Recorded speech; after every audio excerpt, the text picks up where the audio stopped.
Good morning students. आज मैं आप लोगों को आपका 13 चैप्टर गुलिवर पढ़ाने जा रही हूँ।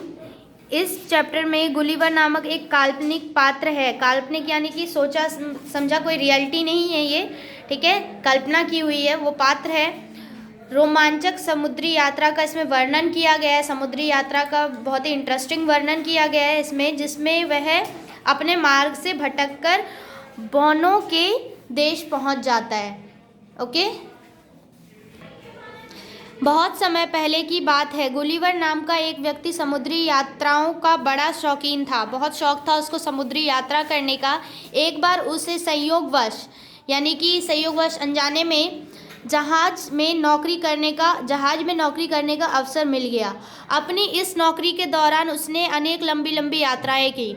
एक बार उसका जहाज दक्षिण सागर में पूर्वी द्वीप समूह की ओर जाते हुए तूफान में फंसकर तहस नहस हो गया, बर्बाद हो गया, परंतु सौभाग्यवश गुलिवर बच गया।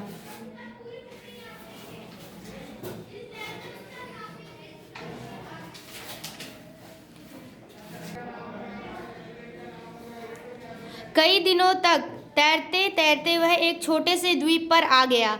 लंबे समय तक लगातार तैरते तैरते वह बहुत ही थक गया था। अतः वह थककर बहुत वहीं समुद्र के किनारे विश्राम करने लगा यानी कि आराम करने लगा। लेटे लेटे कब उसकी आंखें लग गईं, आंखें बंद हो गई यानी कि नींद आ गई, उसे पता नहीं चला। कुछ देर बाद जब गुलिवर की आंखें खुली तो उसे अपने आप को पतले पतले धागों से बांधा हुआ पाया। अपने आप को छोटे छोटे पतले पतले धागों से बांधा हुआ पाया। तभी उसे मनुष्य नुमा छोटी छोटी आकृतियां अपने ऊपर चलती हुई दिखाई दी। जब वे आकृतियां धीरे धीरे उसकी छाती के पास आ गई तो उसकी समझ में आया कि वे छोटी छोटी आकृतियां बौने मनुष्य थे, जिनकी ऊंचाइयां मुश्किल से एक बालिस्त थी।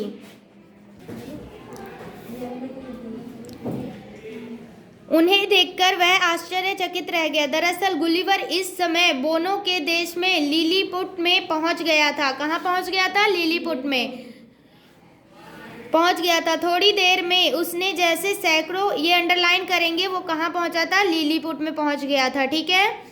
थोड़ी देर में उसके जैसे सैकड़ों मानव उसके शरीर के ऊपर चढ़ आए। उन्हें देखकर वह जोर से चीखा, कौन हो तुम लोग? गुलिवर के चिल्लाने की आवाज़ इतनी तेज थी कि उसके चिल्लाते ही वे सारे लोग गिरते पड़ते चीखते चिल्लाते इधर उधर भागने लगे। उनके अपने शरीर के ऊपर से हटने की गुलिवर उठने का प्रयत्न करने लगा। जैसे ही वो लोग भाग गए, इधर उधर हो गए, तो जो गुलिवर नाम का व्यक्ति है वो वहाँ से उठने का प्रयास करने लगा। उसके इस प्रयत्न से कुछ धागे टूट गए।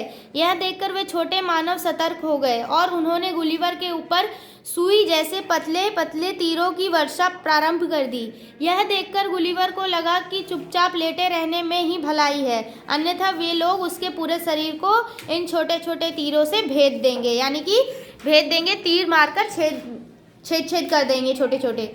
गुलिवर को दोबारा चुपचाप लेटते देख उस अद्भुत प्राणियों ने तीर बरसाने बंद कर दिए।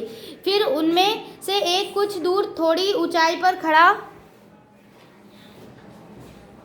खड़ा हो गया और जोर जोर से चिल्लाकर उससे कुछ कहने लगा। गुलिवर को कुछ समझ में नहीं आया। उसने हाथ से इशारे से उन्हें समझाने की कोशिश की कि वह उन लोगों की भाषा नहीं समझता। गुलिवर को बहुत तेज भूख और प्यास लग रही थी। उसने उन लोगों से कई बार कहा, परंतु उनकी समझ में नहीं आया। अंत में उसने बार बार अपना हाथ मुंह की ओर ले जाकर इशारा किया कि मुझे भूख लगी है। उनकी समझ में गुलिवर का इशारा आ गया। फिर उन लोगों ने गुलिवर को भोजन खिलाने की एक युक्ति यानी कि तरीका निकाला। उसके मुंह के पास एक सीढ़ी लगा दी गई। फिर वे लोग टोकरियों में भरकर खाने का सामान लेकर उसके मुंह में उड़ेलने यानी कि पलटने लगे। पेट भर खाना खाने के बाद उसने पानी पीने का इशारा किया तो वे लोग बड़े बड़े पीपे ला लाकर उसके मुंह में पानी उड़ेलने लगे। गुलिवर का खाना पानी देखकर वे लोग आश्चर्यचकित थे। जी भरकर खा पी लेने के बाद गुलिवर को नींद आने लगी और वह गहरी नींद में सो गया। तभी गाड़ी की खड़खड़ की आवाज़ सुनकर उसकी निद्रा टूटी तो वह यह देखकर चकित रह गया कि उसे एक गाड़ी में रखकर कहीं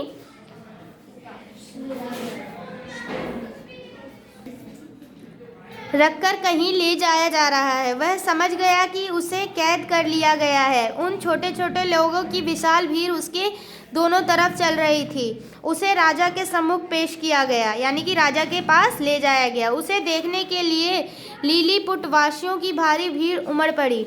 उसके पहाड़ जैसे शरीर को देखकर सब लोग स्तब्ध थे। उन्होंने इससे पहले कभी इतने बड़े मानव को नहीं देखा था। लिलीपुट के राजा के आदेश अनुसार उसे एक प्राचीन मंदिर में कैद कर लिया गया। शायद यही एक ऐसा स्थान था जिसमें वह थोड़ा झुककर प्रवेश कर सकता था। वहाँ के भवन तो उसे खिलौने से प्रतीत हो रहे थे। जिस तरह वे लोग गुलिवर के विशाल शरीर को देखकर आश्चर्यचकित थे, ठीक उसी प्रकार गुलिवर भी उनकी छोटी सी दुनिया को देखकर हैरान था, क्योंकि ना तो गुलिवर ने ऐसे छोटे छोटे मानव देखे थे और ना ही वहाँ के लिलीपुट वासियों ने कभी इतना बड़ा मानव देखा था। इसीलिए दोनों तरफ के लोग एक दूसरे को देखकर आश्चर्यचकित हो रहे थे।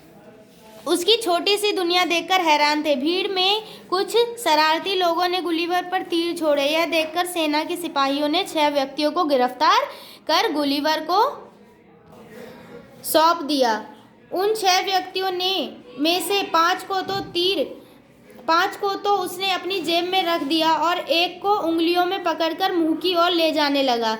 यह देखकर वह डर के मारे बुरी तरह चीखने लगा। फिर गुलिवर ने उन सभी को आज़ाद कर दिया। खुद को आज़ाद देख वे 6 वहाँ से ऐसे भागे जैसे गधे के सिर से सींग। इस बात का लोगों पर सकारात्मक प्रभाव पड़ा। अब तक लिलीपुट वासी उससे डर कर उसे अपना शत्रु समझ रहे थे। उन्हें लग रहा था कि गुलिवर उन्हें हानि पहुंचाने के लिए आया है, परंतु उसकी दयालुता देखकर उनकी यह धारणा बदल गई। जब यह बात राजा के कानों तक पहुंची तो वह भी उसकी प्रशंसा किए बिना नहीं रह सका। राजा ने उसे आज़ाद कर दिया और अपना मित्र बनने को कहा, परंतु गुलिवर के खान पान के खर्च को देखकर कुछ दरबारी राजा से कहने लगे, महाराज, इस तरह तो देश में अकाल पड़ जाएगा। इस व्यक्ति को मार देना ही उचित रहेगा। परंतु राजा पर उनकी बातों का कोई असर नहीं हुआ और उस गुलिवर को भोजन पानी का पूरा उत्तरदायित्व अपने ऊपर ले लिया। राजा ने गुलिवर से संवाद कायम करने के लिए उसे लिलीपुट की भाषा सिखाने का निर्णय लिया। इस काम के लिए राजा ने 6 विद्वानों को नियुक्त किया। कुछ ही दिनों में गुलिवर ने उनकी भाषा सीख ली। गुलिवर अब तक लिलीपुट वासियों के साथ घुल मिल चुका था। अब वे निडर होकर उसके पास आते जाते थे। कभी वे उसके ऊपर उछलते कूदते तो कभी नाचते गाते।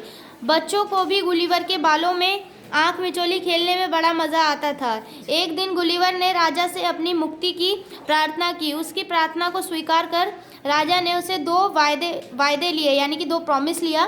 पहला वायदा यह कि बिना राजा की आज्ञा के वह कहीं आ जा नहीं सकेगा और दूसरा, किसी देश से युद्ध छिड़ जाने पर वह लिलीपुट की मदद करेगा। कुछ दिनों बाद लिलीपुट के लोगों को कहीं से जानकारी मिली कि उनके पड़ोसी देश ब्ले फुस्कू के राजा ने एक शक्तिशाली जहाजी बेड़ा तैयार कर लिया और अब वह लिलीपुट पर चढ़ाई करने का अवसर तलाश रहा है। राजा के कहने पर गुलिवर ने यह योजना को कार्य रूप दिया। वह कुछ रस्सियां और कांटे लेकर ब्लेस फुस्कू की खाड़ी की ओर चल पड़ा। उसके लिए यह खाड़ी विशेष गहरी नहीं थी, परंतु उन लोगों के लिए किसी महासागर से कम नहीं थी। खाड़ी में घुसकर उसने वहां पर खड़े सब जहाज़ों को धागों में फंसा लिया और उन्हें खींचता हुआ लिलीपुट की ओर चल दिया। गुलिवर को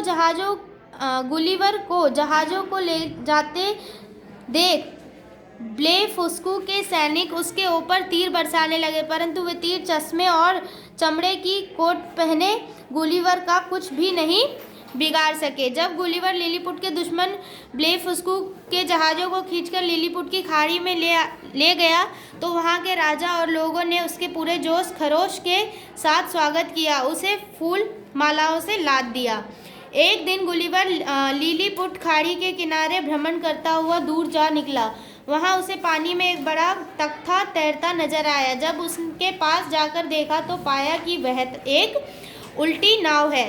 उसे देखकर वह खुशी के मारे उछल पड़ा। अब वह अपने देश वापस लौटने की उम्मीद कर सकता था। नाव को ठीक करने के पश्चात उसने लिलीपुट के राजा से अपने देश वापस जाने की आज्ञा मांगी। वैसे तो राजा बिल्कुल नहीं चाहता था कि गुलिवर वहां से जाए, परंतु गुलिवर के बार बार अनुरोध करने पर उसने अनुमति दे दी। राजा और सभी लिलीपुट वासियों ने गुलिवर को बड़े प्रेम से विदा किया और उसकी नाव में बहुत सी खाने पीने की चीज़ें भी रखवा दी। गुलिवर उनसे विदा लेकर अपने देश की ओर चल पड़ा। सौभाग्यवश उसे रास्ते में एक जहाज़ दिखाई दिया। वह उसके ही देश का जहाज़ था। यह जानकर वह अति प्रसन्न हुआ। जहाज़ के नाविकों को देखकर उसने हाथ हिलाया। उसे देखकर उस जहाज़ के नाविकों ने उसे अपने जहाज़ में पर ले लिया। अपने देश पहुंचकर गुलिवर बहुत प्रसन्न हुआ। तो यही है इस चैप्टर में कि एक काल्पनिक व्यक्ति था गुलिवर, जो कि बोनो के देश में, यानी कि छोटे छोटे मनुष्य जो होते हैं उनके देश में फंस गया था और वहाँ पे भी रहकर उसने उन देशवासियों की, लिलीपुट देशवासियों की सहायता की। तो आप लोगों को ये चैप्टर रीडिंग करना है, ये कहानी रीडिंग करनी है और इसके वर्ड मीनिंग कॉपी में नोट करने हैं। ओके, जो नहीं समझ आता है वो कमेंट करके पूछ सकते हैं। Okay, thank you.